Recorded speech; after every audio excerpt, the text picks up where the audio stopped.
विद्या का वरदान तुम्हीं से पाए हम। तुम्हीं से है आगाज, तुम्हीं अंजाम प्रभु। करते हैं हम शुरू आज का काम प्रभु। गुरुओं का सत्कार कभी ना भूले हम। इतना बने मान गगन को छूले हम। तुम्हीं से है हर सुबह, तुम्हीं से शाम प्रभु। करते हैं हम शुरू आज का काम प्रभु। सुबह सवेरे लेकर तेरा नाम प्रभु। करते हैं हम शुरू आज का काम प्रभु। वसुदेव सुतं देवं कंस चाणूरमर्दनं देवकी परमानन्दं कृष्णं वन्दे जगद्गुरुं। श्रीकृष्णं वन्दे जगद्गुरुं। हरे कृष्ण। आप सभी वैष्णवजनों के चरणों में दंडवत प्रणाम। हरे कृष्ण। नारायणं नमस्कृत्य नरं चैव नरोत्तमं देवीं सरस्वतीं व्यासं ततो जयमुदीरये।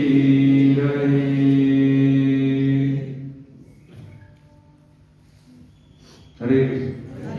भगवान के आश्रम में परम सत्य स्वामी जी महाराज राम सुखदास जी महाराज की वाणी प्रसाद साधक संजीवनी के आधार पर हम गीता के स्वाध्याय कर रहे हैं। अध्याय 15वां तक हुआ। इसमें अब ये अर्जुन जी का उपदेश बिल्कुल निष्कर्ष रूप में है। उन्होंने एक प्रश्न किया था, संन्यास और त्याग और संन्यास बताया भगवान ने। त्याग हमने समझा, संन्यास समझा। फिर हर एक कर्म का एक फल होता है, निश्चित फल होता है। उसमें बताया अनिष्ट और निष्ठ। कोई भी कर्म ऐसा नहीं जो पूरी तरह से अनुकूल हो, कोई भी कर्म ऐसा नहीं जो पूरी तरह से प्रतिकूल हो, मिला हुआ होता है ना। तो उसमें बताया भगवान ने कि कर्म और एक होता है सत्कर्म। ऐसे तो हमने कर्म योग के सटक में समझा था ना। अभी इस नए साधक जन हम जुड़े तो उसमें उनको नहीं मालूम है, लेकिन जो पुराने हैं 2025 से उनको मालूम है कि कर्म, अकर्म और विकर्म अध्याय 4 में समझे थे हमने। कर्म का एक फल होता है। अकर्म जो निष्काम भाव से किए जाते हैं, फल जनित नहीं होते, उनको कहते हैं अकर्म। और विकर्म होते हैं निकृष्ट कर्म, है ना, जो नहीं करने चाहिए। तो यहाँ पे भगवान ने बताया कि कर्म का एक फल होता है, इसलिए निष्काम भाव से जब हम कर्म करते हैं और आई हुई परिस्थिति को सह लेते हैं, तो वर्तमान में हम कर्ज नहीं लेते। पुराना कर्ज चुका दिया, नया कर्ज लिया नहीं, तो ये जीवन मुक्त अवस्था है। इसी भाव से जैसे होता है ना कि किसी को 20 साल की सजा मिली हो, है ना, और जेल में जाके वो सुधर गया कोई व्यक्ति, तो उसको पैरोल मिल जाती है कि चलो रेस्ट ऑफ द लाइफ जो इसकी सजा है इसको माफ कर देते हैं। तो जो संचित कर्म है हमारे प्रारब्ध के, जो अभी हमें मिले नहीं, उसको भगवान नष्ट कर देते हैं। ठीक है, तो ये थ्योरी ऑफ कर्म हमने अध्याय 18 के बारे में श्लोक में समझी थी। फिर इसमें भगवान ने बताया कि जो कर्म करने की जो प्रेरणा होती है वो 5 चीजों से होती है। कर्म संग्रह होता है, कर्म करने की प्रेरणा 5। अधिष्ठान यानी स्थान, शरीर। फिर बताया कर्ता यानी अहम भाव, कर्ता भाव। करण यानी ज्ञानेंद्रिय और कर्मेंद्रिय। और बताया चेष्टा और दैव यानी संस्कार। चेष्टा का मतलब इन्हीं के द्वारा, जैसे हम लिखेंगे तो हाथ के माध्यम से कलम को पकड़ेंगे, सोचेंगे तो हम अंतःकरण यानी चिंतन करेंगे। तो जो भी हम कर्म करने की प्रेरणा होती है पहले हमारे अंतःकरण में होती है, फिर फिजिकली हम कर्मेंद्रियों के माध्यम से उसको आकार देते हैं। कर्म करने की प्रेरणा और कर्म संग्रह इन 5 चीजों से ही होता है। ठीक है, इसके मूल में अब आगे बता रहे हैं 15वां, 16वां और 17वां श्लोक। ठीक है, ये पढ़ते हैं, निकालिए अपना भावार्थ। 15वां हो गया, कोई बात नहीं। 16वां 17वां देखते हैं। तत्रैवं सत्य कर्तारम् आत्मानं केवलं तु यः पश्यत यत्कृते बुद्धित्वान् न स पश्यति दुर्मति यस्य नाहङ्कृतो भावो बुद्धिर्यस्य न लिप्यते अत्वापि स इमान् लोकान् न हन्ति न निबध्यते। क्या है कि मनुष्य शरीर वाणी और मन के द्वारा शास्त्र वेद अथवा शास्त्र विरुद्ध जो कुछ भी कर्म आरंभ करता है उसके वे यानी पूर्वोक्त पांचों हेतु होते हैं। जैसे भी हमने समझा अधिष्ठान, कर्ता, करण और चेष्टा, दैव, ये 5 हेतु होते हैं। ठीक है, जो भी हम अच्छे बुरे कर्म करते हैं। ठीक है, परंतु ऐसे 5 हेतुओं के होने पर भी जो उस कर्मों के विषय में केवल शुद्ध आत्मा को कर्ता देखता है वह दुष्ट बुद्धि वाला ठीक नहीं देखता। ठीक है, उन्होंने क्योंकि उसकी बुद्धि शुद्ध नहीं है अर्थात उसने विवेक को महत्व नहीं दिया है, जिसको अहंकृत भाव यानी मैं करता हूं ऐसा भाव नहीं है और जिसकी बुद्धि लिप्त नहीं होती वो युद्ध में इन संपूर्ण प्राणियों को मार कर भी न मारता है और न बदलता है। ठीक है, इसमें एक भाव में हम ये समझे कि जैसे किसी भी वस्तु की दोबारा से जैसे होता है ना रिप्रोडक्शन हो जाए तो उसकी इतनी महत्ता नहीं होती है ना। पेन मिल जाएगा, घर चलो उसमें कुछ कमियां आ गई दोबारा बन जाएगा, होता है उसमें समय कॉस्ट लगती है। लेकिन कोई ऐसी चीज हो जैसे होता है ना कि जो गॉड मेड है, शरीर में कोई परेशानी आ जाए, अंग ईश्वर न करे किसी का हो तो उसको दोबारा ऐसा काम करता है वो नहीं करता, नहीं करता ना। तो ये एक ऐसी डिवाइस है शरीर जो गॉड मेड है, प्रकृति प्रदत्त है, अद्वितीय है, मौलिक है, इनोवेटिव है। ऐसा इस जैसा कोई नहीं है। हम खून नहीं बना सकते, पानी नहीं बना सकते, कंटेंट हमें पता है लेकिन उससे जीवन निर्वाह नहीं हो सकता। तो भगवान ने कहा कि ये एक ऐसी डिवाइस है, इसका सदुपयोग करना बहुत जरूरी है, सुनिश्चित करना बहुत जरूरी है सदुपयोग। तो इसका उपयोग करने के लिए उन्होंने बताया कि जो व्यक्ति इस भाव में ये अब कंक्लूड कर रहे होते हैं कि निष्काम भाव से जब हम कर्तव्य कर्म करते हैं तो जीव बनता नहीं, मैं करता हूं, अहम भाव से जब हम कर्तव्य कर्म करते हैं कोई भी तो उससे जीव बनता है। अध्याय 3 में बताया ना कि ये मनुष्य जीवन अंतिम जीवन है, लेकिन कार्य करने की पद्धति न मालूम होने के कारण हम क्या करते हैं उसमें इस जीवन से ही अनेक जीवन जनरेट कर लेते हैं। अनेक जीवन जनरेट करने का मतलब क्या है कि जैसे आसपास संबंधों में प्रकार का या फिर दोस्तपूर्ण उत्पाद व्यवहार, कई बार ईर्ष्या है, द्वेष है, तो जो जो हमारे भाव होते हैं वैसे वैसे भाव से हमारे जीवन का गठन होता है। जब हम कर्म करते हैं तो कभी कभी ऐसा होता है कर्मों का परिणाम भोगने के लिए जीवन छोटा पड़ जाता है, तो फिर अन्य जीव शरीर मिलते हैं हमें, अन्य जीवन मिलते हैं हमको, है ना। यहाँ यही बात बता रहे हैं कि उसने विवेक को महत्व नहीं दिया है ना। पहली क्लास में हमने समझा था कि हमारे पास 2 टूल हैं जो किसी शरीर में नहीं है, विवेक और नवीन कर्म करने की स्वतंत्रता का। ठीक है, अब जैसे देखो इसको कैसे समझे। एक बार अब सब विवेकानंद जी जानते हैं कि उनकी जब स्थिति बहुत खराब थी, पिताजी नहीं रहे, पढ़ाकू बहुत थे, बहुत अच्छे पढ़ने में थे, मेधावी छात्र थे, अब स्थिति खराब थी। संक्षेप में समझेंगे, अंत तो गत्वा वो वहां पे गए परमहंस रामकृष्ण जी के पास। उन्होंने कहा ठीक है तुम्हारी सारी समस्या का समाधान कर देंगे, ये तुम पे निर्भर है, तुम चाहते हो समस्या का समाधान। तो ठीक है, ऐसे ही बैठे थे तो उन्होंने कहा जाओ माता जी, वो माता काली के बहुत बड़े महान भक्त थे, आपको पता ही है। तो ठीक है जो चाहिए वो मांग लो अंदर जाके। तो वो गए, फिर वापस आ गए।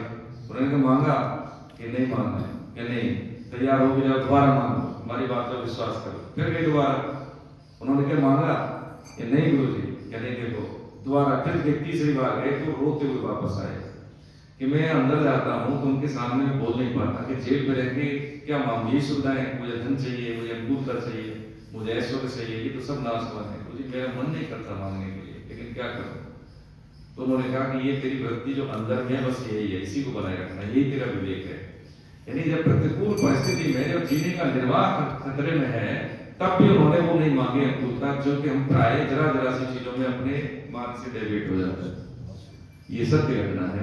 फिर आप देख लीजिए विवेकानंद जी को, पूरे विश्व को उन्होंने एक सूत्र में पिरो दिया। जब भारत थर्ड वर्ल्ड कंट्री में था, उपनिवेश था अंग्रेजों का, उस समय भी ये ऐसी विशेषता है मनुष्य जीवन की, जब हम विवेक का सदुपयोग करते हैं तो हमें लगता है, हो सकता है कि हमारे पास सुविधाएं कम हो सकता है कि हम समाज में नीचे के पायदान में हो, लेकिन जब हम परफॉर्म करते हैं तो वो परफॉर्मेंस ही दिखा देती है कि हमने जीवन में क्या अर्न किया है।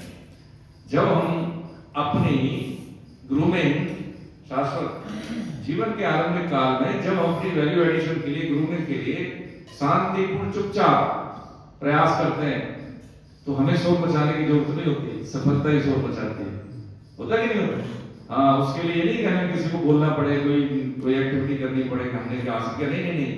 उस व्यक्ति की जो सक्सेसफुल होती है वही उसका एडवर्टाइजमेंट कर देती है उसमें।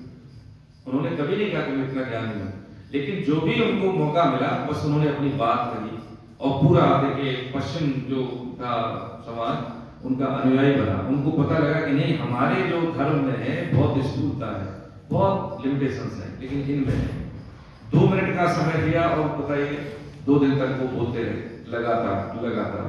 और वो ही ऐसे दार्शनिक रहे, आधुनिक समाजवादी, अध्यात्म संपन्न और राष्ट्रवादी। अंग्रेजों की सरकार नहीं पहचान पाई, अंदर इधर करके आए, उनका अनुयायी बन गए वो। देखा ना, काम उन्होंने वही किया जो कि हमारे क्रांतिकारी कर रहे थे। उन्होंने सोच बदली। गीता पे तो लिखा उन्होंने, सब गीता पे तो बोला उन्होंने। अभी आप देखिए यहाँ पे जो सबको हुआ था सर, इधर भारत विकास परिषद वालों ने, तो मैं स्वामी जी को लेके आया था, जो ये आपके रामकृष्ण मठ के जानते, तुम मैं लेके आया, आपका 1 घंटे का बोधन रहेगा। उन्होंने वही बोला, सब यही बोला जो हम पढ़ते हैं गीता में। गीता यही क्या चीज, विवेक। हम जानते हैं लेकिन जाने हुए ज्ञान का अपमान करते हैं। ऐसा नहीं, हमें नहीं पता है। ये हम क्या करते हैं कि जैसे हम अनुष्ठान कर रहे हैं, मान लीजिए जैसे हम अपनी कमियां एक दूसरे को शेयर करें, देखो भगवान के आश्रम में हम बैठे यहाँ पे कि हम सुबह जल्दी जगेंगे, माला करेंगे, शास्त्र काम करेंगे, लेकिन कभी आपस में भी कभी हमें लगता है कि किसी भी शुद्ध या किसी भी साधक की बात हमें लगी और हमने रिएक्ट कर दिया तो हमारा भजन खराब हो गया। देखिए 8 साल से साधक हैं, ठीक है, बहुत अच्छे साधक हैं, देखे होंगे, नाम बताना ठीक नहीं है। तो उन्होंने शाम को फोन किया, उम्र में बड़े भैया हमसे कि लाल जी एक बात पूछ रही थी, हमें बताइए कि मैं वृंदावन जाता हूँ और वहाँ पे एक बार क्या हुआ कि माला जोली वाले भैया ऐसे चल रहे थे, भक्त थे भगवान के, और सुबह का टाइम, इससे भी पहले का, और जरा सा मेरा उनसे मतलब शरीर लग गया और एकदम उन्होंने क्रोध में बताया कि भाई हरे कृष्ण पंडित जी बताइए, कोई बात नहीं। तो उसमें ये बताया उन्होंने कि एकदम मुझे उन्होंने डांटा अच्छे से, तो बता वैसे ही माना करने से क्या फायदा है। हमने कहा देखो बड़े भैया जिम्मेदारी से आप पूछ रहे हैं, भगवान के आश्रम में आप बड़े हैं, अन्यथा मत लेना, ये भाव हमारा गलत है, उनका नहीं। यदि गलती हमारी है, उन्होंने डांट दिया तो कम में सुलट गए, यदि वो डांटते नहीं सह जाते तो दिक्कत होती। आप दोष मत रखिए, किसी में द्वेष न रखिए। हाँ, किसी से हमारा व्यवहार कभी भी ऐसा नहीं हो तो साधन में कटौती हमारी हो रही, उसकी नहीं हो रही, हमारा नुकसान है, ये हमारा नुकसान है। यदि कोई व्यक्ति हमारे साथ प्रतिकूल व्यवहार करता है, ठीक है, और हम उसमें रिएक्ट कर देते हैं तो उस व्यक्ति का नहीं, हमारा नुकसान हो गया, क्योंकि हमारे कर्म, हमने समझा ना 12वें श्लोक में, हमारी कर्म दूसरे की बुद्धि में बैठ के हमें उस कर्म का परिणाम भुगवाने के लिए प्रेरित करते हैं उसको। अब एक बात इसमें क्या है, अब जिस दांत से जवान कट जाए तो हम दांत को दंड देते हैं, नहीं देते। ऐसा नहीं है कि हम दब रहे हैं, हम किसी को प्रेशर में, नहीं, ये सामाजिक व्यवस्था है। आपस में घर परिवार वैष्णव जन है, हम एक दूसरे से द्वेष न करें। अब आगे कहां पे फिर हमें एक्ट करना चाहिए, जहां पे हमारे धर्म, हमारी निष्ठा, हमारी सुरक्षा, परिवार के मान सम्मान, इन पे यदि कोई प्रॉब्लम आती है, समस्या आती है, तब हमें अपना कार्य करना चाहिए। तस्मात् क्षात्रं प्रमाणन्ते कार्याकार्ये व्यवस्थितो, जैसे कि हमने अध्याय 16 के अंतिम श्लोक में समझा था।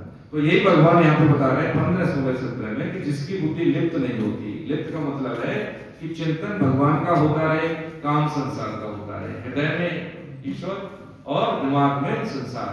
दिमाग में इसलिए संसार, हमें ये पता होना चाहिए कि मुझे क्या करना है, क्या नहीं करना है, ये बात समझिए। आगे भगवान बोलते हैं 18वें श्लोक में क्या बोल रहे हैं, देखिए पढ़िए 18वां श्लोक। ज्ञानं ज्ञेयं परिज्ञाता, सभी पढ़े,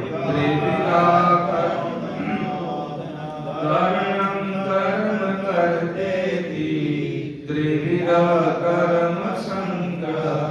अब यहाँ बता रहे हैं कि कर्मों की सिद्धि के 5 हेतु समझे हमने। कर्ता कर्तव्यवान से ही बंधन होता है, मैं करता हूँ और करने का भाव होने से ही बंधन होता है। कर्तव्य भाव को पूर्ण रूप से हटाने के लिए कर्म प्रेरणा और कर्म संग्रह का वर्णन। कैसे वर्णन करने? ज्ञान यानी जानने की विधि, ज्ञान जो जानना है, ज्ञेय जिसके बारे में जानना है, और परिज्ञाता जैसे शब्द रूप रस गंध स्पर्श के माध्यम से हमें अनुभव होता है। परिग्रह ज्ञाता यानी इन सभी को जो जानने वाला है, परिज्ञाता है ना। और इन तीनों से कर्म प्रेरणा होती है, इनसे तो होता है। यानी ज्ञान, ज्ञेय के बारे में जानना, जिसके बारे में जानना होता है ज्ञेय कहते हैं, जिस माध्यम से जानना होता है उसको ज्ञान कहते हैं, और जो जानता है सभी को उसको परिज्ञाता कहते हैं। इन तीन से ही कर्म की प्रेरणा होती है। करण यानी कर्मेंद्रियां और ज्ञानेंद्रियां, कर्म जो हम एक्ट कर रहे हैं, और कर्ता, इन तीनों से कर्म का संग्रह। अब एक प्रश्न में आता है ना, कर्म संग्रह कैसे होता है? करण, कर्ता और कर्म, कर्ता और करण, ठीक है, उपकरण भी बोलते हैं कर्म को। और प्रेरणा किससे होती है? ज्ञान, ज्ञेय और परिज्ञाता, ठीक है। इसमें कर्म करने की प्रेरणा से ही है कर्म संग्रह होता है। कर्म ये हुआ, कर्म करने की प्रेरणा से ही कर्म हम करते हैं। कर्म संग्रह। अब कर्म करने की प्रेरणा कैसे होती है? जैसे कि हमारी दैव, हमने समझा ना, दैव जैसे कि हमारे संस्कार होते हैं 14वें श्लोक में, वैसे ही कर्म करने की प्रेरणा होगी, वैसे ही हम कर्म करेंगे। संस्कारों का संकलन कैसे होता है? जीवन के आरंभिक काल से कुछ प्रारब्धवश होता है, और कुछ जिस कुल में हम पैदा होते हैं उस कुल के संस्कार, मर्यादा, माता पिता का जो वातावरण होता है वो उसके माध्यम से हम समझते हैं, ठीक है। एक या उस फाउंडेशन को जानते हैं, रियान फाउंडेशन कनाडा में, बालक का करीब 7-8 साल का, हरे कृष्ण, और बेटा 7-8 साल का बालक था। तो ऐसे ही एक मैडम क्लास में बता रही थी, बेटा बता रही थी कि भाई हमारे यहाँ तो पानी की सफिशिएंसी, आप देखो अफ्रीका में, युगांडा जैसे देश में पानी के लिए बहुत किल्लत है, और वहाँ पानी के कुएं खोदने के लिए लोगों के पास पैसे नहीं है। तो बच्चे ने पूछा कि मैडम कितना पैसा लगेगा? तो उन्होंने ऐसे ही बोल दिया $70 ऐसे करके। तो उन्होंने कहा ठीक है। तो बच्चे को दिमाग में लगी, उन्होंने मम्मी से कहा, मम्मी हम ये काम करते हैं, आपका तो हमें क्या दोगे पॉकेट मनी? तो मम्मी पापा तो खुश होते, चलो कुछ तो सीख रहा है। तो $1 ऐसे करके दे दिया, उसको सेंट देना शुरू किया। पड़ोस में वहाँ पे क्या, देखो विदेश में कितने पद प्रतिष्ठा, डॉक्टर साहब आप तो जानते हैं, कई जगह गए हुए, खुद काम करना होता है। ऐसा नहीं है कि यहाँ पे तो कोई नेता बने, अफसर बने, तो बहुत सर्वेंट की होती है ना, रेट है, ये बड़ी गलत चॉइस है, देखा जाए तो खुद काम करते हैं। तो बच्चे ने कहा पड़ोसी में अंकल से कि मैं अपनी गाड़ी साफ कर दूंगा, मुझे क्या देंगे? तो उन्होंने कहा ठीक है कर दो। तो उसने करीब 1 हफ्ते में, 2 हफ्ते के अंदर अंदर उसने $70 इकट्ठे करके मैडम को दिए कि आप इसको जो है। तो उन्होंने कहा कि बेटा मैंने तो ऐसी कह दी, तुम ले भी आए, इसमें देखा जाए तो 2 लाख रुपए, हमारे यहाँ के 2 लाख रुपए बताया था उस जमाने में। तो उसने हार नहीं मानी, फिर भी हम कर्म प्रेरणा समझ रहे हैं प्रभु जी, दैव से, संस्कार से कैसे कर्म प्रेरणा होती है, कैसे कर्म संग्रह यानी उपलब्धि। अब उसने कर्म मतलब उसने 3-4 महीने में सर 2 लाख रुपए भी इकट्ठे कर लिए, जैसे तैसे जो भी था उसने, संक्षेप में समझ रहे हैं। जब वो पैसा इकट्ठा करके उस टीचर ने संबंधित किसी एजेंसी को दिया, नहीं सरकार की एजेंसी को, तो वो वहाँ अफ्रीका में गए, युगांडा में गए, कुआं खुदवाया, बना कुआं, उस लड़के को वहाँ बुलाया। तो उस बच्चे ने जो, मैं देखो इतना से बालक था, जैसे बच्चे बैठे, तो उसने देखा कि इतने लोग, इतनी उम्र के लोग, बुजुर्ग लोग, और खुश हो रहे हैं कुएं के पानी जो निकलने से। तो उसने मतलब ये जिंदगी का कर्म प्रेरणा हुई। ये क्या उसने कमिट किया कि मैं जीवन में अपनी आय का मैक्सिमम हिस्सा दूसरों के हित में लगाऊंगा। रियान फाउंडेशन की स्थापना हुई, आज भी, ठीक है, वो काम करता है। ये है कर्म संग्रह। अब उसके लिए उसने कोई सोचा था, कोई ट्रेनिंग ली कि हम बहुत बड़ा CEO बनेंगे, पूरे विश्व में उसको जानते हैं लोग। पैसे के लिए उसने प्रयास किया नहीं, जब पैसा जो था इकट्ठा किया, दूसरों को दे दिया। अब उसको पैसे की कोई कमी नहीं है। यह देने का सिद्धांत, गिविंग प्रिंसिपल, इसी को बोलते हैं। तो ये कर्म प्रेरणा कहां से होती है? कर्म संग्रह बाद में, पहले कर्म प्रेरणा। यदि हम जीवन के आरंभिक काल में अपने वैल्यू एडिशन के साथ साथ बच्चों को भी हम सिखाते हैं, तो जिसके लिए हम खपते हैं, उनको अच्छा करने के लिए, उनको व्यवहार में ढंग से आचरण लाने के लिए, या हमारी जो कुल की परंपरा है उसके अनुसार शादी विवाह करके पद्धति को अपनाने के लिए, तो ऑटोमेटिकली जनरेट होता है। कहीं ना कहीं क्या है कि हम उनको कैरियर सिखा देते हैं, लेकिन उनको कैरियर के साथ साथ जीवन मूल्यों से हम उनको अवेयर कराते नहीं है। तो डिफरेंस रहता है हमारे में और उनके में, क्योंकि हमें पता नहीं है। हम तो ये जो हमारी पद्धति है, सिद्धांत हैं जो ग्रंथों के, उनको सोचते हैं उम्र के बाद है, ये छोटी बात है और अच्छी बात है, इससे बड़ा कोई गलत है ही नहीं। ये जीवन के आरंभिक काल के ग्रंथ हैं। यदि कोई बालक हैंड मैनेजमेंट सीख जाता है, जैसे बच्चा बैठा है गुट्टी के रूप में कुछ न कुछ सीख रहा है, जरूर लेके जाएगा। ये बात अलग है कि शायद संस्कृत का श्लोक न बोले, लेकिन इसके दिमाग में ये रहेगा कि बचपन की बात बचपन में भी फलेगी ही फलेगी। ये जब कुछ डिसीजन लेगा तो उस आधार पर लेगा कि नहीं मैंने वो मंदिर में कुछ सुना था, इसको याद आएगा, कभी भी देख लेना। तो ये भगवान ने बताया कि भाई इन चीजें कर्म परिज्ञाता शब्द स्पर्श रूप रस गंध आदि विषयों को लेकर अनेक कर्ता हो सकते हैं, परंतु उन सबको जानने वाला एक ही है। कौन है? हम। जानने वाला कौन? इंद्रियां, यानी मन इंद्रियों के माध्यम से शब्द रूप रस गंध स्पर्श का अनुभव करता है। सबसे जो गोचर है, इंद्रियों को क्या कहते हैं? गोचरा कहते हैं। गौ चरने वाली तो इंद्रियां चरती हैं, तो उसको अनुभव नहीं होता। आंख को नहीं पता अच्छा है कि बुरा है, लेकिन हम उसका इवैल्यूएशन करते हैं कि अच्छी है तस्वीर है बुरी है। तो इंद्रियों से पर है मन, मन से पर है बुद्धि, बुद्धि से पर है अहम, इनसे भी पर होते हैं हम। जैसे प्राण क्या है? प्राण शरीर ऊपर नीचे चलता है। प्राण आत्मा चेतना में जैसे हम डिफरेंस समझे, तो चेतना आत्मा की होने की वजह से हम चेतन है, और उसी के परिणाम स्वरूप हमारे प्राण, पंच प्राण जानते हैं ना, अपान प्राण, अपान समान ज्ञान उदान, इस तरह से मुख्य प्राण। तो ये क्या है? मूल में क्या है? आत्मा। ठीक है, आत्मा का गुण हमने अध्यायों में समझा है, इसको हम शब्दों से नहीं समझ सकते। हम जब भगवान की अनुभूति की बात करते हैं तो ये दृश्य और दृष्टा एक मतलब है ही, वो जो देखने की सामर्थ्य है उसी को देखना है।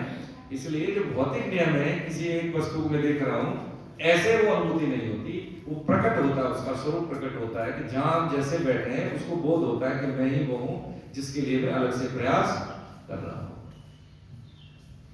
समझे चीज को? तो ये भगवान ने यहाँ पे अब आगे बता रहे हैं कि ये जो हम सुख बुद्धि है, भोग बुद्धि है, ये किस कारण से आती है।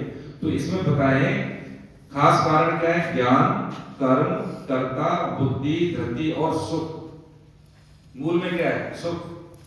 कुछ भी गलती हमसे होती है, हम विद्यार्थी हैं, पढ़ाई में मन नहीं लग रहा, सोने में अच्छा लग रहा है, होता है ना कई बार, मोबाइल में मन लगता है? या जैसे अभी हमारी प्रायोरिटी बदल गई, हमें पैसे में अच्छा लगता है, ठीक, या नाम पढ़ाई में अच्छा लगता है।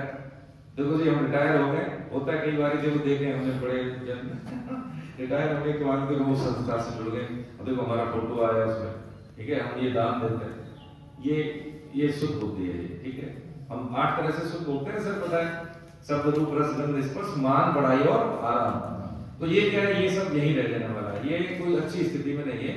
हाँ, ये भोग बुद्धि है, ये सुख बुद्धि भोग बुद्धि है।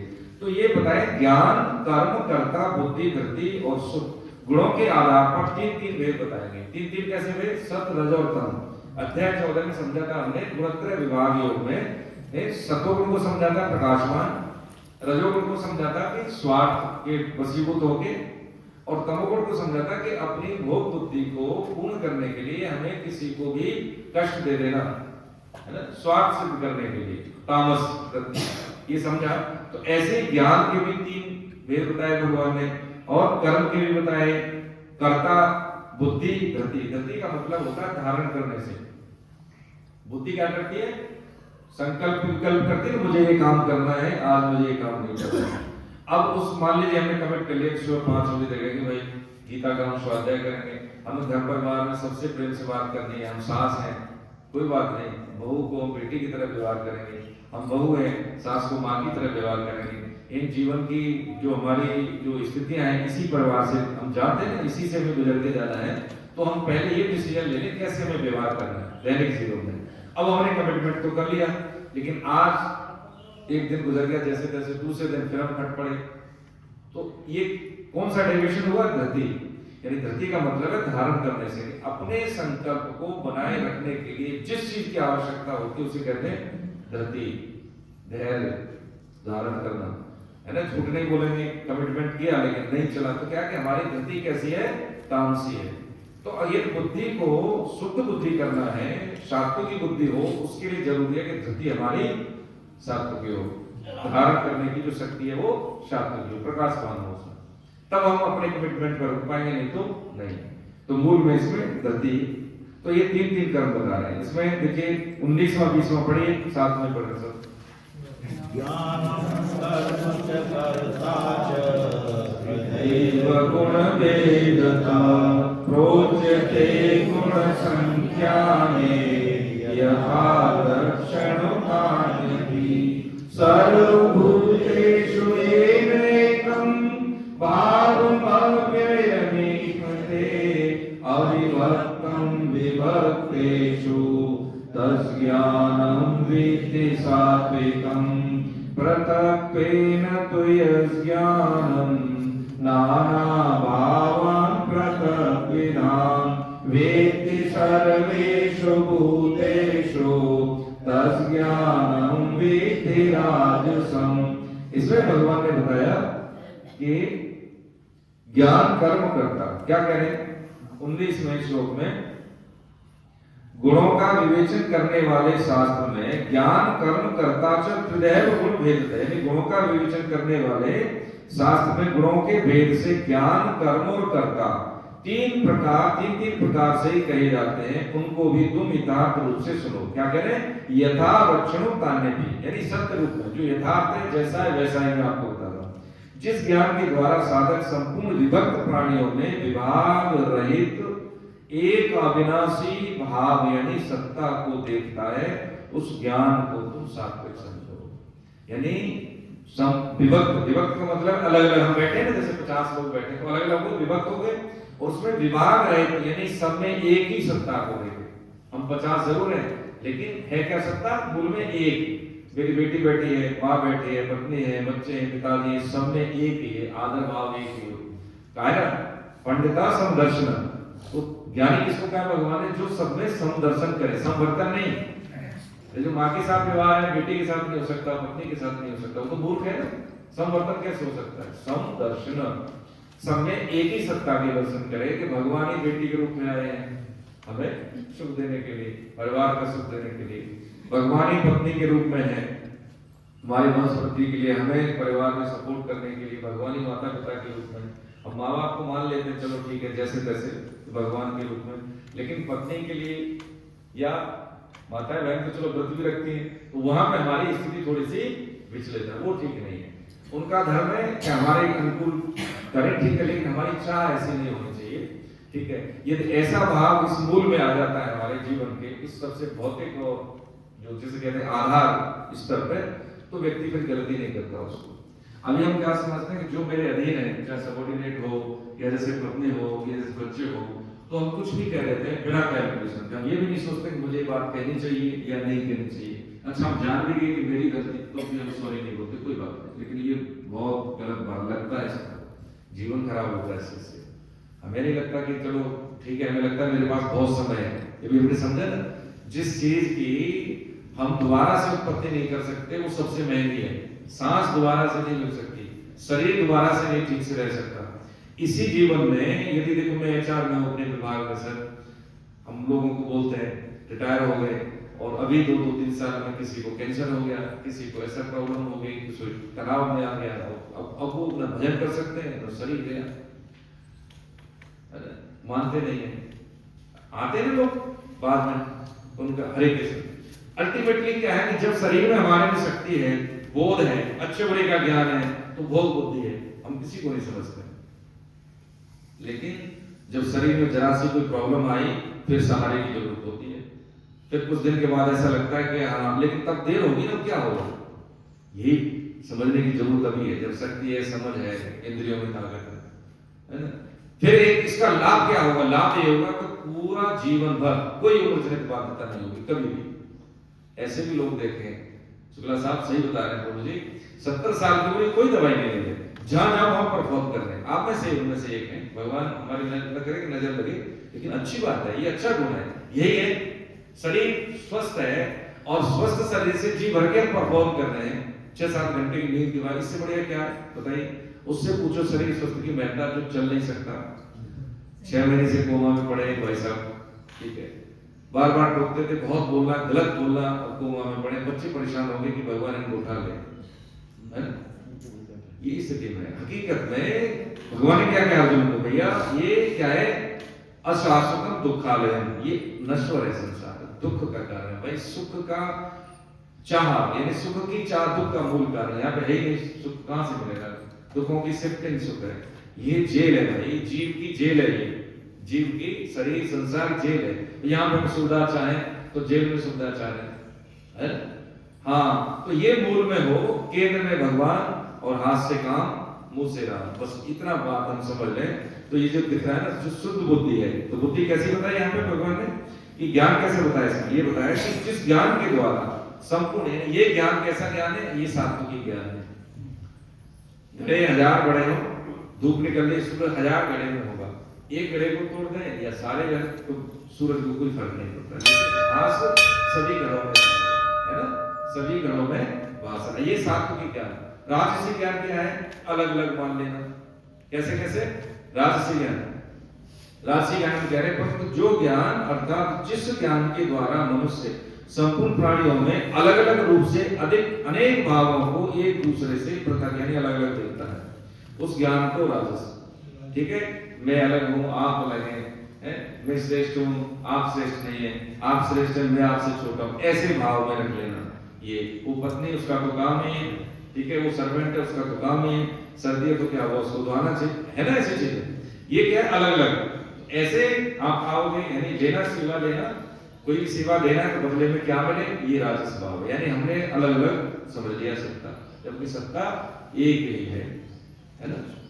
एक नाथ महाराज जी संत ज्ञानेश्वर जी के यहाँ, संत ज्ञानेश्वर जी का प्रसंग, उसमें जब सभा हो रही थी ब्राह्मण जनों की, उसमें सत्संग हो रहा था, तो उन्होंने कहा कि अब यही कहा उन्होंने, तो उन्होंने कहा ये भैंसे में और आप में आप कोई अंतर नहीं समझते? कि नहीं भैया, कोई अंतर नहीं है, बिल्कुल। अब वो इस तरह उनका ऐसा था कि उसने उठ के 2 खींच के डंडे मारे जाके उस भैंसे में, तो वो गिर पड़े, और जो डंडे उसको पड़े थे वो उनकी पीठ पर उछल गया है। संत ज्ञानेश्वर महाराज की बात करें तो क्या है कि जब उनका तादाद में उस जीव से, जीव मात्र से था, जैसे ध्रुव जी ने तपस्या की, एक ऐसी स्थिति में आ गए कि पूरे सृष्टि की हवा रुक गई, उन्होंने सांस रोक ली तो पूरे सृष्टि की हवा रुकी, त्रायमाम हुआ, है ना? जैसे उन्होंने सांस लेना शुरू किया, पता है भागवत में प्रकरण, तो पूरी सृष्टि को, कि ये तादाद में होता है कि जो हमारे सिद्ध महापुरुष हो सकता है गुफा में हो, लेकिन हमारे कभी देश में कुछ ऐसी घटनाएं घटती है तो देखें कि संत महात्मा ही फिर आगे आते हैं, अपनी तपस्या का फल देते हैं, हम तो तब उनको संपूर्ण कर पाते हैं नहीं। हम तो बोलते हैं सब चीजें, सुविधाओं का भोग, प्रकृति का भोग, यही तो करते हैं, घर की साफ सफाई करके बाहर फेंक देना, यही तो सब करते हैं। कहाँ करते हैं कि गली की कोई जिम्मेदारी साफ सफाई की तो हमारी नहीं होती, लेकिन हम छोटी छोटी सी बात समझ रहे हैं। जिस समाज में कन्या भ्रूण हत्या हो, जिस समाज में ट्रैफिक रूल के लिए शिक्षा देनी पड़े, जिस समाज में माता पिताओं को बाहर निकाल देते हो वृद्धाश्रम में, जिस समाज में मताधिकार के लिए जागरूक करना पड़ता हो, उस समाज में करने की बहुत जरूरत है, प्रयास करने की बहुत जरूरत है। हम बहुत बड़े प्रबुद्ध जन हैं, IT एक्सपर्ट हैं, सॉफ्टवेयर दुनिया में सबसे ज्यादा 66% सॉफ्टवेयर हिंदुस्तानी एक्सपोर्ट करता है दूसरे देशों में, ठीक है, उस हिंदुस्तान की बात कह रहे हैं। कारण क्या है कि शिक्षा होना यानी शिक्षित होना और विद्यावान होना, दोनों में फर्क है। कभी कभी आप देखें जितने भी शिक्षित हैं, भ्रष्टाचार, ठीक है, बहुत सारे पॉल्यूशन की जो कारण है वो शिक्षित लोग ही तो है ना? जितना भी आप दुर्व्यवहार होते हैं वो क्या शिक्षित लोग ज्यादा करते हैं, जो शिक्षित है वो नहीं करते हैं। तो एक तरफ देखें विद्या, एक तरफ देखें शिक्षा, तो विद्या फिर भी बात है, हो सकता है सर्टिफिकेट मेरे पास कम हो, लेकिन मेरा समाज में योगदान क्या है, माता पिता के प्रति दायित्व क्या है, बच्चों के प्रति दायित्व क्या है, राष्ट्र के प्रति दायित्व क्या है, ये बहुत जरूरी बात है। एक बात और देखिए, ये आपके लखनऊ की बात है सर, ये सुल्तानपुर के विधायक हैं, जानते हैं, तो उनकी बेटी आ गई थी तो लेने आए, तो बेटी वहां पर सोशल साइंस की प्रोफेसर है USA में, अच्छी बहुत बढ़िया बात है, सोची से बात, बहुत अच्छा लगा। तो उनका बेटा भी साथ में था, मैंने कहा ये कौन है? कि ये मेरा बेटा। मेरे को अजीब सा लगा, वो बालक मतलब उसका बॉडी लैंग्वेज पहनावा अजीब सा लगा। मैंने कहा ये क्या करता है? खेती करता है। मैंने कितना पढ़ा है? 12 में। उन्होंने कहा भाई साहब क्या अलग ले जाके उन्हें इतना अंतर क्यों कि हमने ससुर ऐसे बोला, ससुर बोला उन्होंने, हमने ऐसे इसमें नहीं बोलूंगा, तो हमने ससुर को पढ़ाया नहीं। ऐसा क्यों कि भैया आप देख नहीं रहे हो ये मेरे पास ही रहेगा, कहीं नहीं जाएगा, खेती करेगा, सेवा करेगा, और इसको सब पता है उसको। ये मैंने इसको मर्यादा सब सिखा दी। मेरे नाती पोते हैं बहुत अच्छे पढ़ रहे, मेरे पास 2 ही बालक है। अब चलो बेटी है तो इसको पढ़ाई घर जाना है, मैंने इसको एफिशिएंट बनाया, गई बाहर गई, लेकिन इसको मुझे पढ़ा के बाहर नहीं भेजना था मुझे। और भी अब उसके 4 बच्चे हैं, उनके पोते 4 हैं, और वो चारों बहुत एफिशिएंट है। ये पद्धति ये नहीं कह रहा हूं ऐसा करना है, लेकिन उनकी सोच ऐसी थी। उन्होंने कहा कि इतनी विकृति है मेरे समाज में कि यदि मैं इसको पढ़ा दूंगा अमेरिका चला जाएगा, बाहर चला जाएगा, मैं फिर अकेला रह जाऊंगा, खेती कौन करेगा, मेरे पूर्वजों की संपत्ति को कौन वारिस बनाएगा। अब रही बात, उसके 4 बच्चे हैं, अच्छे घर से विवाह संस्कार किया, मैं बच्चों को समय दे देता हूँ, इसको भी मैंने समझाया है, खेती करता है, व्यवहार ठीक रखता है, समाज में ठीक से रहता है, मुझे और क्या चाहिए। पैसे लेके करोड़ों का पैकेज हो, हाँ हमारे एयरपोर्ट अथॉरिटी के 2-2.5 करोड़ की संपत्ति यहाँ पे मियाँ बीवी दोनों, उनको फालिज मार के निकल ली हो। जो हमारा CATC है इलाहाबाद में ट्रेनिंग सेंटर है, ठीक है, पायलट का और उनका जो ट्रेनिंग सेंटर है नैनी, तो उसके प्रिंसिपल है, बहुत अच्छे पदस्थ है, एक भी नहीं आता। माता जी तब तक वो सर्वाइव कर रहे हैं, और बाप बच्चों से बात करते तो कहते हैं कि भाई क्या करेंगे पिताजी, अब हमें 4 करोड़ रुपए महीने मिलते हैं, अब 2 करोड़ के लिए बताइए क्या करेंगे, नहीं आते देखने के लिए। ये स्थिति देखिए ना कई बार। तो हम बच्चों को जब शिक्षा देते हैं तो उसमें विद्या भी दें, विद्या दें, ये हमारे काम आएगी, हमारे परंपरा के लिए काम आएगी। अब एक बच्चे को हम पोषण देते हैं, ये बालक IAS बनेगा, नेता बनेगा, अफसर बनेगा, इंजीनियर बनेगा, डॉक्टर बनेगा, कुछ भी बनेगा, लेकिन उससे पहले ये इंसान बनेगा, ये अपनी जिम्मेदारी को समझेगा ना, ये बहुत जरूरी है। देखिए प्रभु जी, है ना, गीता हम पढ़ते हैं तो गीता पढ़ने का मतलब ये नहीं कि प्रवचन होते हैं चले जाएं। अभी जगह जगह सम्मेलन हो रहे हैं, हम मानते हैं सम्मेलन, लेकिन एक मूल कमी सर आपको देखो, आप बड़े भाई हैं, आपके चरणों में निवेदन करें कि हम ये नहीं अभी सीख पा रहे कि जैसे सम्मेलन का मतलब है हम फिर भी हफ्ते में एक बार बैठे, एक जगह बैठे, नहीं बैठते हैं। सम्मेलन क्या निकल के क्या बोलना है, कैसे बोलना है, क्यों बैठना है, ये हम उसमें और ऐड कर लेना, तो ये जो आपका जो मुहिम है जो चल रही है वास्तव में बहुत सारा है। हमें मौका मिलता है तो हम तो यही बोलते हैं कि भैया ये समापन नहीं, ये शुरुआत है, सम्मेलन की समापन नहीं है, ये शुरुआत है कि हम हफ्ते में एक बार बैठे। और गीता से ज्यादा बेहतर काम कौन सा बैठने का बताइए, कौन सा है? इसमें हमारे घर की, परिवार की, कैरियर की, जीवन की, स्वास्थ्य की, स्वभाव की सारी जो समस्या को इसमें समाधान है। क्या दिक्कत है इसमें? और जो समाज में विकृतियां हैं ये सब एक दूसरे के सहयोग से जाती हैं। आज हमारे पास 1000-2000 लोग जुड़े हैं, ज्यादा भी होंगे, मैं तो आइडिया बता रहा हूं। कोई भी अगर किसी को व्यक्तिगत समस्या है वो भी सरल हो जाती है। अरे आप डॉक्टर हैं, आप बता देंगे किसी को कोई प्रॉब्लम है, किसी को आप इंजीनियर हैं तो आप उसको कुछ हेल्प कर देंगे, किसी को कोई ईमानदार व्यक्ति किसी गलत चीज में फंसा हुआ तो उसकी आप हेल्प कर देंगे, आप जज हैं तो। तो जो व्यक्तिगत जो कोई समस्या अटकी हुई है और सही आदमी है तो उसका निवारण है ना। इसलिए समाज को जितने भी आज धर्म हमसे आगे हैं, तो कारण क्या है कि वो बैठे हैं एक साथ, आज भी बैठ रहे हैं, नियमित बैठ रहे हैं। लेकिन हम क्या है, हम कभी नहीं बैठते। आज भी हम कमिटमेंट कर लेते लेकिन अपने लिए हमें वक्त नहीं है। 1.5-2 घंटा हमें वक्त है। कितने लोगों ने रजिस्ट्रेशन करा सर आप बताइए? कोई व्यवस्थाएं ऐसी हो जाती है, व्यवस्थाएं चले जाते हैं, महत्व नहीं देते गीता को। तो क्या है कि हम अपने लिए, अपने गुरुविंद के लिए, अपने हित के लिए मैं काम नहीं कर रहा हूं, दूसरे को क्या पढ़िए? पक्की बात है किसी को नहीं पढ़ी। एक समय के बाद कोई कर नहीं सकता, इसमें कोई बुराई नहीं है बच्चों की भी, क्योंकि बच्चों की भी एक सीमा है। एक सीमा से ज्यादा बच्चे में कुछ नहीं कर सकते, इलाज करा सकते हैं, एडमिट करा सकते हैं, लेकिन वो चिंतन नहीं दे सकते जो हमें चिंतन विकसित करना है अभी। कि मैं काम करूं कुछ भी लेकिन चिंतन भगवान से रहे, मैं काम करूं लेकिन व्यस्त रहूं लेकिन मेरा कम से कम वैल्यू एडिशन होता रहे। 6 महीने बाद की मेरी पोजीशन कैसी हो, मैंने कब सोचा है? आज मैं हूं, ठीक है, 25 जनवरी है, आज के 6 महीने बाद, जून के बाद में मैं कैसा अपने आप को देखना चाहता हूं या चाहती हूं? कौन सोचता है? ऐसे ही चल रहे भाव में बह रहे हैं, बस पढ़ लिया, लिख लिया, हाथ पहुंच लिए, 2-4 बोल दिया, ये सब ठीक नहीं है। ये हाँ, यही लोग यही वैल्यू एडिशन होता है। फिर बैठ के हमें कैसे सोचना है, कैसे काम करने में, कैसे वैल्यू एडिशन होना है। अलग से समय कभी मिलना नहीं है, हमें किसी को नहीं मिलना है। अपने अपने स्तर से सब हम बिजी हैं, चाहे हम IAS हैं या बहुत बड़े डॉक्टर हैं, बहुत बड़े इंजीनियर हैं, बहुत बड़े व्यवसायी हैं, चाहे गृहिणी हैं, हम विद्यार्थी। हाँ, हमारे पास नहीं समय है। अब इस समय को कैसे नियोजित करना है मुझे? जहां पे लिखे है वो हटाने हैं। तो ज्ञान की बात यही हो, ज्ञान का मतलब है सात्विक ज्ञान, प्रकाशवान, कि मुझे ये पता हो कि मुझे क्या करना है। क्या पढ़ना है, क्यों जाना है वहां पे, अगर मैं जाऊं तो क्यों जाऊं, प्रयोजन क्या है, यही सात्विक ज्ञान है। और राजस ज्ञान का मतलब है कि यदि केवल भोग बुद्धि के लिए, सुख बुद्धि के लिए मैं समय, जैसे व्हाट्सएप, क्या इंद्रिय जनित सुखी तो है, किसी भी स्तर पर जाए यही रहता है ना, चाहे व्हाट्सएप हो या मान बढ़ाई हो या रसने का हो, शिष्णुदल वृत्ति हो, ये सब यही है।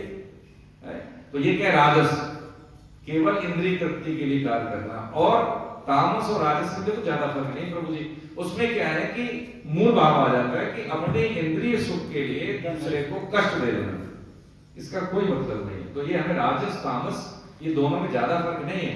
राजस से जैसे ही अपने इंद्रियों में, अपने सुख में कमी आती किसी के कारण से, तो हमें क्रोध आ जाता है, बस वही तामस भाव है ना। तो समझने की बात क्या है, समझने की बात यह है कि गुणातीत की भगवान ने बात की पहले, तो राजस और तामस को दबाने के लिए सात्विक भाव चाहिए। अंधेरे में हमें रोशनी चाहिए, चाहिए कि नहीं रोशनी चाहिए। फिर क्या है, अब रोशनी मान ली दीपक की है या टॉर्च की है तो सेल खत्म हो सकते हैं, दीपक है बुझ सकता है, तो फिर क्या होना चाहिए, तो क्या होना चाहिए, बुझ जाए तो है? राम नाम अवधीश्वर जी देवरी द्वार, है ना। उसमें कहा है ना गोस्वामी जी ने, मणि दीपक ज्ञान जो होता है, ज्ञान और भक्ति की तुलना की थी, तो उन्होंने कहा था ज्ञान ज्ञानी का पतन हो सकता है, भक्त का नहीं। क्यों? क्योंकि ज्ञानी क्या दीपक की तरह, उसमें क्या चाहिए, साधन है, तेल घी रूही ये सब चाहिए, ठीक है। और उसमें क्या है हवा का, तेज हवा का झोंका आएगा। लेकिन भक्ति क्या है, मणि की तरह, उसमें स्वयं का प्रकाश होता है, उसमें न घी तेल की जरूरत नहीं है, हवा कितनी भी चले कोई फर्क नहीं, प्रकाशमान रहती है। एक बात हो, ज्ञान यानी ज्ञानी, ज्ञान क्या है, ज्ञान एक पुल्लिंग है, माया स्त्रीलिंग है, तो पुल्लिंग का स्त्रीलिंग के प्रति संयोग होने का खतरा है, यानी वो भटक सकता है। जबकि भक्ति क्या है, स्त्रीलिंग है, और माया क्या है, स्त्रीलिंग का। तो स्त्री का स्त्री के साथ कोई भी भटकन का कोई सिद्धांत का ऐसा नहीं संयोग है। इसलिए एक अवस्था के बाद जब हम कर्म करते हैं, जब हमने जान लिया गुण, तो उसी के अनुसार जब हम कर्म करते हैं तो हृदय में भक्ति यानी ऐसा मणि जैसा प्रकाश जागृत होता है कि कोई हो या न हो, शास्त्र है कि नहीं है, गुरुजन है कि नहीं है, हम वही करेंगे जो हमें करना है, क्योंकि हमारी बुद्धि प्रकाशमान है। यही बात भगवान ने फिर समझाई, ठीक है। कहां पे समझते हैं, 21 और 22 आए, एक ले लेते हैं, श्लोक को ले लेते हैं, ठीक है। आगे हम समझ रहे हैं 23, 24 और 25, हाँ 23, 24 और 25 देखिए। 23 में नियतम संगरहितम अराग द्वेष कृतम अफल प्रेषुना कर्म यत् सात्विक मोच्यते यत्तु कामेषु न कर्म साहंकारेण वा पुनः क्रियते बहुलायासं तद्राजस हृदायकम् अनुबन्धं क्षयं हिंसाम् अनवेक्ष्य च पौरुषम् मोहादारभ्यते कर्म यत् तामसमुच्यते। अरे क्या कह रहे हैं इसमें, इसमें कह रहे हैं कि जो कर्म शास्त्र, अभी कर्म की बात बता रहे हैं तीन तरह से, तो सात्विकी, राजसी और तामसी। जो कर्म शास्त्र विधि से नियत किया हुआ और कृतज्ञ विभान से रहित हो तथा फलेच्छा रहित मनुष्य के द्वारा बिना राग द्वेष से किया गया हो, वो सात्विक कर्म का है। सात्विक का मतलब जैसे कर्तव्य ज्ञान यानी देह भाव, यानी मैं करता हूँ, इससे रहित हो। जैसे हम खाना खाते हैं तो नहीं कहते कि हम काम करके आएंगे तो जी अरे भाई 6 घंटे सोए हम, आपको पता नहीं कितनी मेहनत करके आए, कहते कभी नहीं कहते, क्यों, वो अपने लिए कर रहे हैं। लेकिन जैसे हम कहते हैं कि दूसरे के लिए, देखो हमारे हमने वो हमारे घर में आए हैं और हमने उनको 6 घंटे विश्राम दिया, हमने व्यवस्थाएं की, तो हम कह रहे थे हमने उनके लिए काम किया। ये कर्ता भाव यही है कि जब हम कोई भी एक्ट डिलीवर करते हैं दूसरों की सेवा के लिए, तो हमें लगता है हम कर रहे हैं, तो ये एक तो ये नहीं होना चाहिए। दूसरा होता है फलेच्छा से रहित, बदले में हमें कुछ मिले, ऐसा भी नहीं होना चाहिए। तीसरा होता है बिना राग द्वेष के। बिना राग द्वेष का मतलब ये होता है कि यदि कोई हमारे विपरीत व्यवहार करने वाला है और यदि उसे आवश्यकता हो हेल्प की तो हम ऐसे ही हेल्प करें जैसे कि अपने किसी चाहने वाले की मदद करते हैं। तो ये हो गया बिना राग द्वेष। हमारी उससे दूरियां हैं ठीक है, लेकिन उसको जरूरत पड़ी है ब्लड डोनेशन की, वो हॉस्पिटल में एडमिट है, ईश्वर ने कभी एग्जाम्पल से समझ रहे हैं, तुम दे सकते हैं भाई मेरे पास कोई ब्लड ग्रुप है या जो चाहिए कोई नहीं देगा, मैं दे सकता हूँ ये। तो उसका देखो परिवर्तन भाव का बहुत अच्छे से होगा और बहुत समय तक हमेशा के लिए, है ना। तो ये क्या है, सात्विकी कर्म। पर जो कर्म भोगों की इच्छा से अथवा अहंकार से और परिश्रम पूर्वक, परिश्रम पूर्वक का मतलब हमें लगता है कि हम कर रहे हैं काम, होता है कई बार। अब यहाँ पर देखिए एक बात समझने की है कि जब हम किसी कार्य को आसक्ति युक्त करते हैं तो थकान आ रही है, चाहे व्यवसाय करें या हो सकता है कि हम, है ना, नौकरी हो या घर में भी काम हो, यदि कोई व्यक्ति जैसे मान लो दुकान है उसकी, ठीक है, और बहुत कस्टमर आ रहे हैं, समय हो गया 7 बजे शाम को बंद करने का, लेकिन फिर भी भीड़ है, तो सर बताइए आ जाएंगे? नहीं आएंगे, क्योंकि उसमें रुचि है। क्या रुचि है कि पैसे आ रहे भैया, नहीं तो कोई बात नहीं, 1 घंटा क्या फर्क पड़ता है प्रभु जी, अरे भैया आप आए ना, कोई बात नहीं, दुकान बाद में बंद हो जाएगी, लेकिन भैया के भैया उधार दे दो, ठीक है, बाद में दे देंगे, तो फिर थक रहे दुकान बंद करने का टाइम बाद में बात करना होता है कई बार। तो यदि हमारे भोगों के अकॉर्डिंग काम हो रहा है सुखासक्ति के लिए, तो समय भी ज्यादा हो, काम भी ज्यादा करना पड़े, कोई थकान नहीं होगी। होता है नेताजी के साथ जो भीड़ होती है कई बार, जो सकाम भाव से करने वाले लोग होते हैं उनके साथ है कि नेताजी हमारा ये काम करवा देंगे, ये हो जाएगा, ये हो जाएगा वगैरह वगैरह, तो वो थकान नहीं होती उनको। लेकिन जैसे कुछ मिलना बंद हो जाए तो उनको लगता है कि अब तो हमें दिक्कत है, फिर तो प्रॉब्लम हो रही है। यही है कि यदि हम सकाम भाव से काम करते हैं तो थकान जल्दी होगी, और ये 8 घंटे की नौकरी करने के बाद भी आपका चित्त शांत है, शरीर ऊर्जावान है, तो पक्की बात है कि वो वृत्ति हमारी फिर सात्विक है, राजसी नहीं, है ना। तो यहाँ पे कह रहे हैं क्या कि कर्ता भाव यानी भोगों की इच्छा से अथवा अहंकार से और परिश्रम पूर्वक किया जाता है वो राजस है। तामस क्या है कि जो कर्म परिणाम हानि हिंसा सामर्थ्य को देखकर मोह पूर्वक आरंभ किया जाता है वो तामस। अब इसको कर्म परिणाम के भाई अब पता नहीं पढ़ाई वढ़ाई कैसी होगी कैसी नहीं होगी, क्या पता है, नींद क्यों छोड़े, है ना। होता है कई बार जैसे विद्यार्थी जीवन में एक बच्चे से पूछा हमने, शाश्वत अर्थ तुम्हें बताओ विद्यार्थी का मतलब क्या है, हमें पता है? कोई पूछे कि मैं विद्यार्थी क्यों हूं, शर्माए मत पूछो बेटा, विद्या को और क्या गुण होने चाहिए। हाँ कोई बात नहीं, कोई बात नहीं, इसमें तुमने फिर भी अच्छी बात बताई है ना। हाँ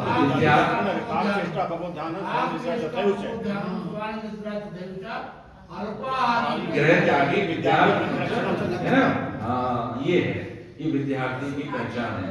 काक चेष्टा कौवे जैसी चेष्टा होनी चाहिए, होता है चेष्टा उसकी बार बार करते हैं, उड़ाएंगे वो खाना पाया तो लेके जाएगा, वक्त बगुले का ध्यान।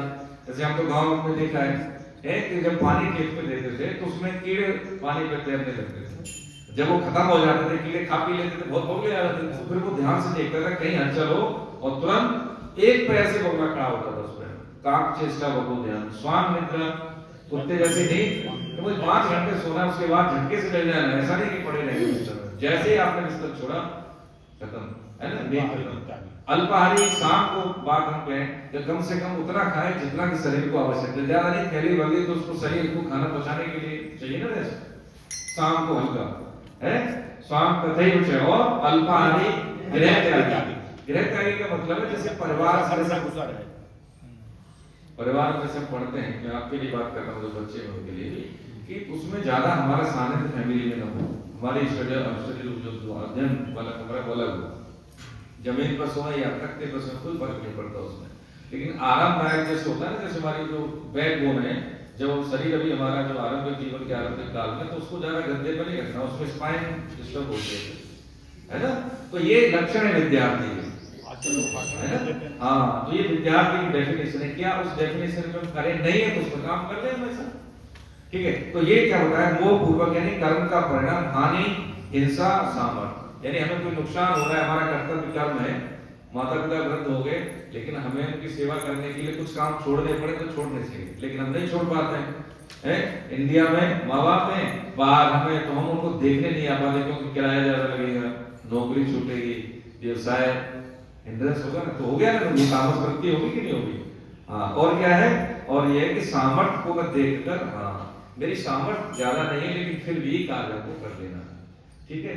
शादी ब्याह में उल्टा पुल्टा खर्च कर देते हैं, कई बार हमारी सामर्थ्य नहीं शरीर की लेकिन फिर भी देखा देखी हम व्रत रख लेते हैं, ये सब चीजें। इसलिए भगवान ने 6.17 कह के आगे है ये इतायो का आगाज की बात की। अब यहाँ कंक्लूड करते हैं। आज हम समझे तो एक बात, इतनी बात समझ में आई हमारे में कि ये जीवन हमें मिला है, आज जो शक्ति है कल नहीं होगी। आज जो समझ है वो हमारे ऊपर निर्भर है कि वो समझ विकसित हो या और डल हो जाए। आज जो संभावना है परफॉर्म करने की कल नहीं रहेगी, क्योंकि शरीर नियमित तौर पर निरंतर नित्य क्षय हो रहा है। इसकी शक्ति, इसकी समझ, इसके संसाधन, इसके ऑर्गन धीरे धीरे गंतव्य की ओर जा रहे हैं। तो अभी जरूरत है कि इसको हम पुष्ट कर लें। एक बात और इसमें निवेदन है कि यदि हमने तस्मात् शास्त्रम प्रमाणन्ते, शास्त्र विधि के आधार पर जीवन जिया, तो इनका जो डिजेनरेशन है अंगों का, डॉक्टर साहब बैठे हुए हैं, ठीक है, ये तो सब जानते हैं, है ना, वो उसकी सीवरिटी कम होती है, उनकी आयु उतनी जल्दी खत्म नहीं होती। जितना भगवान ने समय दिया वो तो उतना ही रहेगा, लेकिन शरीर स्वस्थ रहेगा। क्यों रहेगा? क्योंकि बालक, हमारे घर में 4 बच्चे हैं, जो बालक अच्छे से काम करता है, रिसोर्सेज का ठीक से है सदुपयोग करता है, तो माँ बाप उसी को संपत्ति देके जाता है कि ये ठीक काम करेगा। ऐसे ही भगवान के विधान में जो व्यक्ति समय, शरीर, संसाधन, समझ और शक्ति, 5 का सदुपयोग करता है, देखो सिद्ध मत और शास्त्र मत आपके चरणों में निवेदन, भगवान उसको कभी कोई कमी नहीं रहने देते। शरीर उसका ठीक रहता है, स्वास्थ्य उसका ठीक रहता है, अच्छे लोग मिलते हैं, ठीक है, और जो भी इसके पास समय है वो परफॉर्म करता है, अच्छे से परफॉर्म करता है। लेकिन हम कैलकुलेशन में रहते हैं बहुत ज्यादा, मैंने इसका इतना किया, उसने ऐसा किया, इसी में देखो ये छोड़ देंगे हमें बिल्कुल। जैसे ही हम बंधन छोड़ते जाएंगे वैसे वैसे हम हल्के होते जाएंगे। हमारी स्थिति ऊपर जैसे होता है कि 10 में अगर हम 5 का भाग दें तो 2, ठीक है, 4 का भाग दें तो कितना आ गया 2.5, ठीक है, 3 का देंगे तो और ज्यादा, 2 का देंगे तो 5, 1 का देंगे तो कितना होगा 10 ही आएगा, और 0 देंगे तो क्या आएगा इन्फिनिट, अनंत। ऐसे ही है कि अब हम अभी क्या शब्द रूप रस गंध स्पर्श से बने हुए हैं और मान बड़ा ही आराम, 8 से बने तो अभी हम बंधन में बहुत जकड़े हुए हैं। जैसे ही मान शब्द रूप रस गंध 5 हटे तो 3 फिर भी रहे सूक्ष्म, मान बड़ा ही आराम। जैसे ही ये भी हटते हैं तो व्यक्ति का संबंध किससे होता है? अनंत से, भगवान के विधान से। यही बात समझने की थी। एक बात और हम निवेदन करें, क्योंकि अगला सेशन शुरू होगा 18वें अध्याय के बाद, ठीक है, तो हम किताब मंगा लेंगे, पुस्तक जो हमारी कोर्स हो गए, तो जो भी लोग नए जुड़ना चाहें, जोड़ना ही है हमको। देखिए हम सही बार निवेदन यही कर रहे हैं, यही काम है, ये कोई व्यक्तिगत नहीं है कि यहाँ पे बैठे हैं, ये जोड़ना है, ये सामाजिक काम है भाई, इससे बड़ा कोई काम नहीं है। हमारे आज से 8 साल पहले सर एक याद वाली बात को आपको निवेदन करूं कि वो उन्होंने कहा कि जो परम सत्य स्वामी जी महाराज की जो साधक संजीवनी, तो उन्होंने आचार्य जी ने बोला कि देखो सृष्टि में, मेरी बात से आप इत्तेफाक रखें नहीं रखें, लेकिन मैं ऐसा समझता हूँ जो गीता प्रेस के संस्थापक रहे हैं सेठ जयदयाल चौधरी, स्वामी जी ने भी गीता के 18वें श्लोक की व्याख्या अच्छे से नहीं समझी जितनी कि सेठ जी ने समझी। तो हमारी बात समझ में नहीं है, मैंने कैसे कह रहे कि नहीं आप भी समझे कि उनको मतलब ये पता था कि 18वें श्लोक का 68वां 69वां कि गीता से लोगों को जोड़ना सृष्टि में सबसे सरल और सबसे बड़ा काम है। बड़ा कठिन भी है। 1 मिनट समय लेंगे, 1 मिनट बात। तो अब उसमें मतलब क्या है, उनका मतलब यही था कि कभी कभी स्वामी जी ने भी बात स्वीकार की कि मैं कभी अटकता हूँ किसी श्लोक की व्याख्या करने में, तो मैं सेठ जी से पूछता हूँ, और वो भाव अलग होते, मैंने भी नहीं कभी सुना सिद्धों से। तो उन्होंने कहा कि ये बात आपने जो मुझे बताई ये मैंने कहीं नहीं पढ़ी, किसी भी ग्रंथ में नहीं पढ़ी और किसी से सुनी भी नहीं, आपको कैसे पता लगेगा? तो उन्होंने कहा कि देखो अब आपसे तो कुछ छुपा नहीं, ये त्रिमूर्ति थी ना, चौथे आगे थे राधा बाबा इनके बीच में, एक तो हनुमान प्रसाद पोद्दार जी, गोयनका जी और स्वामी राम सुखदास जी, चौथे आगे थे राधा बाबा। तो इन्होंने कहा कि जो सेठ जी ने स्वामी जी को राधा बाबा, हाँ बताएंगे इनके बारे में। तो सर उसमें क्या हुआ, उन्होंने बोला कि हमारा जो सीधा संपर्क वेद व्यास जी महाराज से होता है, जब हमें कोई प्रॉब्लम होती है हम उनका स्मरण करते हैं, वो हमें बताएंगे। आप करके देख लें, आपने जो भी, हम ये नहीं करके 10 लोग जितने जोड़ पाएंगे, 1-2 अपने बच्चों को जोड़ दिया है ना, पत्नी को साथ में ले आए, बहुत जरूरी है। यदि हम जोड़े से आ रहे हैं तो इससे बड़ी कोई बात नहीं, देखो हम फिर बता रहे हैं, है ना। आप देख लें, उनका स्वास्थ्य ठीक रहेगा, जीवन में सहजता रहेगी, घर ही मंदिर बन जाएगा भाई, आप देखिए। लेकिन अभी क्या है कि वो आ जाते हैं, वो नहीं आती है, वो नहीं आती तो वो आ जाते हैं। दोनों में क्या है कि मतलब मतभेद है, उसमें कोऑर्डिनेशन नहीं, समन्वय नहीं, जोड़े लोग। और इसके क्या आप आराम देख लेना, आप ज्यादा बड़ी बात कहेंगे भगवान के आश्रम में क्या लाभ मिलता है उसका। भाई हम भी तो गृहस्थ हैं, नौकरी तो हमें भी, हमें कैसे कैसे हम भी तो एडजस्ट करके आते साहब। देखो मैं बताऊं, सैटरडे संडे इसी में जाता है, 26 जनवरी है वो भी इसी में जाएगी। हम भी जब 3 छुट्टियां पड़ती तो बाहर जा सकते हैं, लेकिन मुझे पता है कि जो मुझे यहाँ मिल रहा है, देखो आप बड़े हैं, आपके चरणों में मैं निवेदन करूं, वो शायद विदेश में कितना ही घूम जाऊं मुझे नहीं मिलेगा, उतनी जलन होगी, नहीं मिलेगा। कोई व्यक्ति ये रो के कहती है कि माता का मेरा बेटा सुधर गया है, तो उससे सुकून क्या, बताइए। कोई व्यक्ति कहता है कि मेरा बीपी कम हो गया है, मेरा बेटा मेरी बहू है, इससे सुकून क्या होगा। हम बाहर भी जाएं, हम सुख भोग भी लें, कहीं डेस्टिनेशन पे चले जाएं और कहीं पे भी चले जाएं, केवल भोग बुद्धि के लिए, उसके बाद क्या है, सब ये मशीन ऐसी मली पैदा करती है, कितने अच्छा खा लें, है ना चीजें। लेकिन ये ऐसा काम है कि जरा सा एक्ट करेंगे लेकिन उसका प्रकाश बहुत जाएगा, कई गुना पीढ़ियों तक आपकी आने वाली जनरेशन प्रभावित होगी इससे, सकारात्मक रूप से। भगवान के आश्रम में जो सिद्ध मत और शास्त्र में बोल रहे हैं प्रभु जी, तो इसलिए जोड़िए, आस पड़ोस में जोड़िए, पड़ोस ठीक हो जाएगा। हम तो यही करते हैं ना। कल मेरे पास ज्यादातर फोन आते हैं, सबके पास आते हैं, प्रॉपर्टी के लिए आते हैं, बैंक अकाउंट के लिए आते हैं, क्रेडिट कार्ड के लिए आते हैं। तो प्रॉपर्टी वाला तो मुझसे बात कर लेता हूँ, बाकी तो नमस्ते कर लेता हूँ। मैंने कहा भाई हमें जगह चाहिए, दे दो हमें, मतलब कीर्तन कल्चर के लिए। तो एक लड़का का नाम त्रिपाठी, वैष्णव जन का, मैंने बोला कि सर ऐसी बात हमने कभी नहीं सुनी, मैं इसको जरूर मेरा नंबर सेव कर लो, मैं आपका सेव कर लेता हूँ। हो गया प्रचार मेरा। ऐसे सीए जुड़े हमसे, ऐसे प्रॉपर्टी का काम करने वाले बच्चे जुड़े, ऐसे जो एजुकेशन सिस्टम में जैसे एलएम वाले का आ गया, किसी और का आ गया, वो बच्चे जुड़े। इस सेमिनार में बहुत बच्चे आए हैं, कम से कम 10-12, जैसे आपकी उम्र के भैया विश्वकर्मा साहब, इस तरह से बच्चे आए। हमारा काम हो गया। अब ये थोड़ी आपको मैं जानता हूँ, है, लेकिन जब आप गीता से जुड़ोगे तो मेरे लिए आप आदरणीय हैं, ठीक है। आपको कोई प्रॉब्लम है, आप मुझे याद कर रहे हैं तो मैं जरूर आऊंगा, ऐसा नहीं है, बिल्कुल आए, ये मेरा धर्म है, यही भगवान की सेवा है।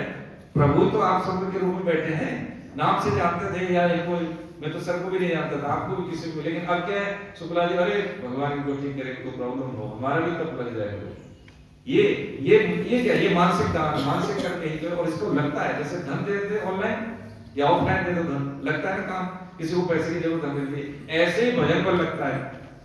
लेकिन भजन उस कोटि का हो, अगर किसी को हमें देना है कि हार लेना है, या किसी को शादी, किसी बच्ची की हेल्प करनी है तो कुछ हेल्प करेंगे, सामान लेना है तो उस हिसाब से धन देंगे। ऐसे ही अगर किसी को भजन पर देना है तो उस कोटि का भजन हो, उस कोटि का भजन हो कि मेरा बेटा मेरी बात नहीं मानता, मेरी पत्नी मेरी बात नहीं मानती, मेरा पति मेरी बात नहीं मानता, तो उस कोटि का भजन हम उसको दे देंगे तो उसकी बुद्धि शुद्ध होगी ही होगी, पक्की बात है प्रभु जी।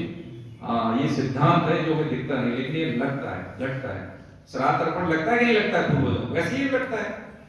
अब जो है नहीं, अब जो हमारे सामने है उनके लिए हम ये काम कर रहे हैं, बहुत बढ़िया बात है। लेकिन ये बहुत जरूरी है कि सारी जिंदगी हमने प्रपंच किया, बुढ़ापे में भी देखो जी वही होता है ना, तो ये हटा दें, अभी कमिट करें, अब नहीं तो अब चित्त दुराचार और भरते मानो। भगवान ने क्या किया, वो साधु है भैया, सब चीज यहाँ पे हम सिर्फ अपने को शुद्ध करने के लिए आए हैं, सच्ची बात और बिल्कुल पक्की बात। यहाँ पर सिर्फ शुद्ध करने के लिए, भोगने के लिए नहीं आए, यहाँ पर किसी से बंधन के लिए नहीं आए। पोता है, नाती है, जो भी बंधन है, ये नहीं है कि इनसे क्या करना है, इनकी सेवा करनी है, इनको इस देश समाज के लायक बना देना है। इनसे कोई ये थोड़ी नहीं कि बेटा है तो मेरी सेवा करे, नहीं करेगा तो ठीक है, नहीं, जितना कर सकता है वो कर रहा है। लेकिन जो मैं परिवार में परफॉर्म कर सकती हूँ, मैं सास हूँ, मैं दादा हूँ, मैं पिता हूँ, तो मैं करूंगा, ठीक है। वो अपने आप करेगा, उसका धर्म है। मेरा धर्म क्या है, मुझे अपना काम कर रहा, धर्म मम, यही गीता का प्रतिपाद्य विषय है कि मेरा किसी स्थिति परिस्थिति में क्या धर्म है, मुझे वही करना है। दुर्योधन का नाम नहीं लिया, धृतराष्ट्र का नाम नहीं लिया, कि लिया उपदेश में पूरे में नहीं लिया, किसका नाम लिया, महाराज जनक का। वही एक ऐसे थे जिसका नाम ले सकते हैं, उदाहरण स्वरूप पूरी किताब है अध्याय 3 में, विधेयक का, ठीक है। हरे कृष्ण। कोई शंका, कोई? एक मिनट, ये जो कह रहे हैं हमारे गीलाल जी, उसका हम लोग अनुपालन कर रहे हैं पूरा। हमारी श्रीमती जी भी बैठी, ये जो मिल जाता है उससे कहती है। कल हम एक परिवार में गए, हमने भाई ठीक है, उन्होंने कहा भाई आग्रह किया था कि 29 तारीख को हमारी एकादशी का जो है कार्यक्रम भारत विकास में, भारत प्रकाश की वो महिला संयोजिका है, जब हम लोग गए तो उन्होंने कहा समय नहीं, ये नहीं। अंत में उनको ये तय कर लिया कि आप ऑनलाइन, और ऐसे 5 दिन का जो है कि चला था, उसमें फिर डॉक्टर रस्तोगी भी आए थे। तो वो जब दंग रह गए, हमने कहा नहीं, उनकी पत्नी भी आती है, बड़ी प्रभावित हुई कि जब हमने कहा डॉक्टर समय निकाल सकते हैं उनकी